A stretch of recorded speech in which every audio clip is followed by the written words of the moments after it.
سلامونه ملګرو. پرون جسټس اطهر من الله یو حکم جاری کړی دی چې عمران خان کپتان دی په 16 مئی باندې عدالت ته پیش کړل شي. جی عمران خان په ویډیو کال باندې عدالت ته پیش کیږي. نیب ترامیم کیس، نیب قوانین ترامیم کیس چې کوم د پی ډی ایم په حکومت کې جوړ شو، عمران خان خپل دا کیس په سپریم کورټ کې جمع کړو. کله چې د پی ډی ایم حکومت راغو، هغه د نیب ترامیم کې نیب قوانین کې ترامیم وکړ او خپل د کرپشن کیسونه چې کوم هغه ته لار هواره کا چې عمران خان کپتان په دې خبره ډیر زیات غوسه و او هغه په دای باندې دا درخواست جمع کو چې د نیب ترامیم ولې وکړل، د نیب قوانین کې د ترامیم ولې وکړل.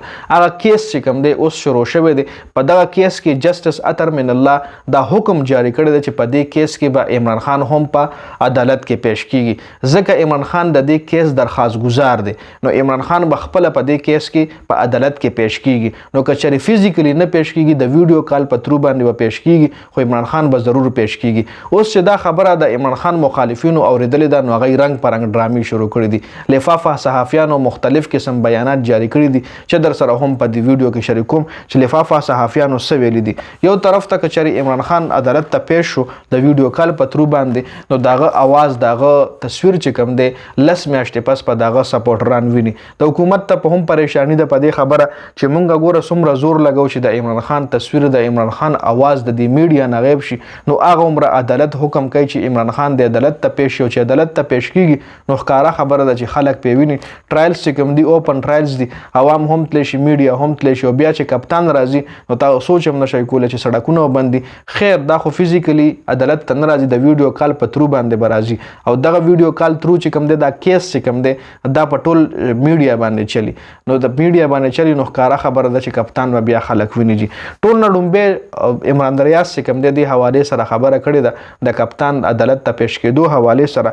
عمران ریاض یو ټویټ کړی دی. عمران ریاض ویلي چې پاکستانیانو سیټ بیلټ ولګوي. جی د کم لیډر چې 10 میاشتو داسې په کروڑونو خلک منتظر دي، هغه لیډر مخامخ راتلو والا دی. خو آیا نظام به دا خبره اومني کنه چې کله هم عمران خان مخامخ راغلو او خلکو یې आवाज اوریدو یا خلکو ولیدو، نو د ټولو د مقبولیت پته به ولګي چې عمران خان څومره مقبول دی او دغه مخالفین څومره مقبول دي. دا خو عمران ریاض ټویټ کړو. جی اوس دینه علاوه د کپتان مخالفینو چې کومه خبرې کړې دي، صحافیانو چې کومه خبرې کړې دي، په هغه باندې خبره کوو. جی هنا پرویز بټ د مسلم لیگ نون سره تعلق لرونکي یو لفافه صحافیانه ده. جی دی ویلي دي چې فتنه نیازي د پاره یو ځل بیا ګډ ټو سی یو ویلو د پاره انتظامات مکمل شوي دي. جی تاسو له دې شي مخکې عمران خان چې کله گرفتار شو او بیا عدالت ته پیښ شو، نو جج چې هغه ولیدو، جج ولوي چې ګډ ټو سی یو، لکه مطلب ما چې تولید نو زه خوشحال شوم. آسان الفاظو کې بدلوي چې په ما خو لګیدل چې ته مې په جیل کې په عدالت کې ولیدې او داسې ښه مې ولیدې، روغ رمټ مې ولیدې. نو څه هنا بټ چې کوم دی دغه خبرې پیغور یو ځل بیا ورکړی دی. اریدا فاروقي ویلي دی چې عمران خان ویډیو او تصویر خو به شایع کیږي. جی عمران خان خو په 10 مئی باندې په 16 مئی باندې پیش کیږي، نو او چې کله پیش کیږي داغه आवाज او داغه تصویر به خلک ویني.